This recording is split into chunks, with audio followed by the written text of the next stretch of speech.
Ladies and gentlemen, we're back in the Hollywood Hills. The better part of a decade ago, I was out here filming for Random Land on this road here on Walking Way in Los Angeles, California, admiring an amazing house from a distance that lies beyond this gate. But today, years later, I'm gonna get to do something I never thought was possible. I'm going inside of the gate to see for myself the Hollywood home of Walt Disney. That's right, this is the Walt Disney Walking Way estate. With the hope of starting a family, Walt Disney and his wife Lillian had this home constructed here in the Hollywood Hills, just a mile or two from the original Hyperion Disney Studios, and also just a mile or two away from where they started the Disney Brothers Studios, in a garage at Walt's uncle Robert Disney's house. Walt Disney co-designed this house himself with architect Frank Crowhurst in a sort of French Normandy fantasy style, possibly inspired by his time in France driving an ambulance just after World War I. It's a pretty sizable home, and it was built for just $50,000. Think about it, the Disneys moved into this house in 1932. That's just 4 or 5 years after Walt Disney shows up here to start his new cartoon animation studio. In just 4 to 5 years, he goes from his uncle's garage, just sort of slumming it and bumming it around LA, to constructing his own French-style fantasy mansion in the Hollywood Hills. I can't believe we're standing here. This was Walt Disney's front door. You knock here, whoosh, what's the password? Walt sent me. This is unbelievable. Now, we're not going to go inside. Not yet. Don't get me wrong, I'm 150% going inside of the house. The thing is, because it is a private residence, cameras inside the house, which means you guys, is a little dicey.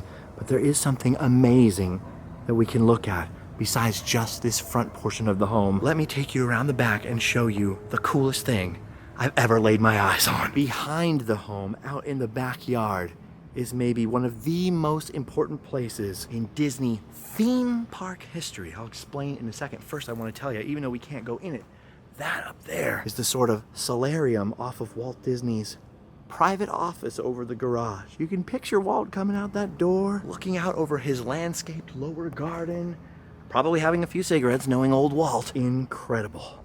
But nowhere near as incredible as what we're about to see. Behind the Walking Way estate sits, perhaps, we are about to take a look at one of the smallest but most important buildings in Southern California. Sitting just behind the home out here next to the pool is the original playhouse Walt Disney had constructed for his daughters Diane and Sharon. This, in a way, was the very first Disneyland. This is unbelievable. Of course, I've seen this in documentaries. I've seen Diane Disney talking about this on my TV. I never thought I'd have the chance to stand back here and see it for myself. That is incredible. What it lacks in size, it more than makes up for in importance. Think of all the fantasy lands in all the Disney parks around the world, and then look at the architectural style, the little storybook style this playhouse is built in. Imagine that Diane Disney lived in this house from the time she was born until she was 17. That means that this little building is, in fact,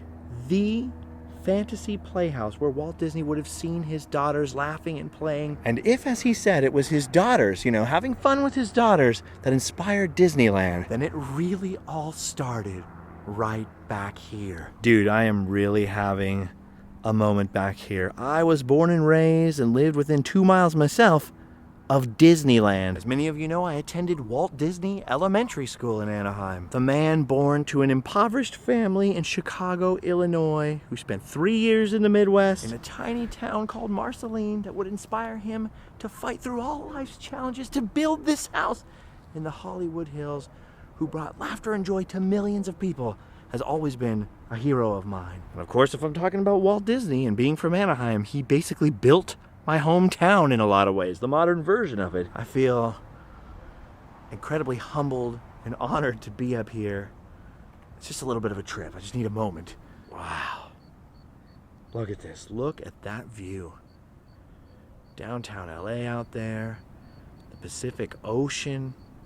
Unbelievable. I wish I could show you the inside. Maybe one day we'll get to do that together. It's pretty fantastic in there, and amazing that all the homeowners since Walt Disney built this place in 1932 have appreciated whose house it was and kept it relatively intact. It's amazing, the view from up here, but not just out that way at Los Angeles. Oh no, as gorgeous as that view is, the actual house and grounds are every bit as beautiful, especially considering the history over here. Back out in front of the house, this doorway led to Walt Disney's private screening room. And remember, this is where he lived from 1932 to 1950, so arguably the most classic period for Walt Disney films. I mean, Walt Disney was living here during everything from all but the earliest Mickey cartoons to Snow White to Cinderella. That is all the way up until Treasure Island and all those early live action films got going. And although his next house in the Holmby Hills with the Carrollwood Pacific Railroad in the backyard would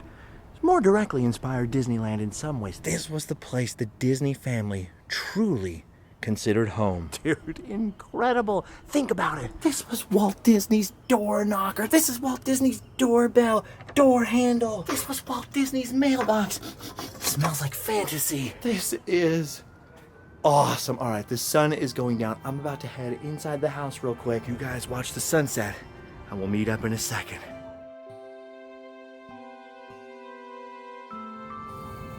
Okay, that's just unbelievable. It is incredible in that house, and it is incredible to be standing out here. I mean, just watching the sun go down over LA over there with this. Dude. All right, now you're probably wondering how in the heck this happened. What am I doing up here at Walt Disney's house? And that is because two different groups of friends, the people over at micechat.com and also the people over at Haunted Orange County, have teamed up together to offer very limited, very exclusive tours of the Walt Disney estate to the public for this Halloween season. This is something they've done for a couple of years. The pandemic sort of interrupted it. It's very limited and obviously too late to secure a spot this year, but keep your eyes open. Follow Haunted Orange County, the website, MiceChat, of course, and they'll announce these things, usually a few months ahead of time. Anyway, for several years now, I've been invited to come up here while they're doing these tours and check out the house, and I've always sort of, I don't know, maybe hemmed and hawed. The reason is, you know me, I like to go crazy, and I've always been like, wait, maybe I'll wait until I'm allowed to film inside and really go through all the details, but I'm kicking myself because I wasted years not coming and seeing this. So I thought I'd give you at least a short version of coming to visit the Walt Disney estate, the Woking Way estate. I've always said walking, but apparently it's Woking. Now, I'm not a big ghost guy. I'm not a big believer in the paranormal. I don't know much about the afterlife because I haven't been there yet. I'll try to report back to you once I have. But I must tell you that I was just in the screening room over here, and then I was also fetching something from upstairs and from the kitchen, so I was moving all through the house by myself. And when you're in there alone, it does not feel like you're alone. It is, it's weird because it didn't feel spooky earlier. I was all enthralled by the Walt and the history there, but there's some other history to this house. Some other famous residents who met tragic ends and things like that, and there's a lot of different paranormal stories. So if you're into that stuff, keep an eye out for these tours. But also, even if you're like me and you're not super into the paranormal element, I should mention that they do occasionally rent out the property for private events such as weddings, I think screenings, and productions, things like that. For most of us, that's not going to be within our budget or anything, but if you're interested, you can just go to Facebook and look for the Walt Disney Mansion, search for Woking Way Estate or Walt Disney Storybook Mansion, and you just might be able to book your event the very same property where Walt Disney did all that dreaming. Well, needless to say, guys, I am blown away by being out here. I'd like to thank MiceChat and Haunted Orange County for letting me come out and take a look, and the homeowner, of course, for saving this important piece of history. This is certainly an evening I'll never forget.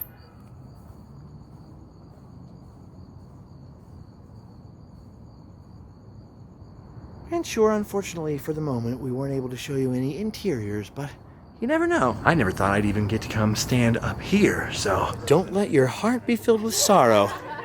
For all you know tomorrow, the dream that you wish will come true. All right, as you can see, there's some tour groups showing up, so I finally get to go on the full tour. thank you guys for coming with me. Make sure to check out all the links in the description, including our online store. And I'll see you guys next time. You've done your duty. You can go home and Sleep well.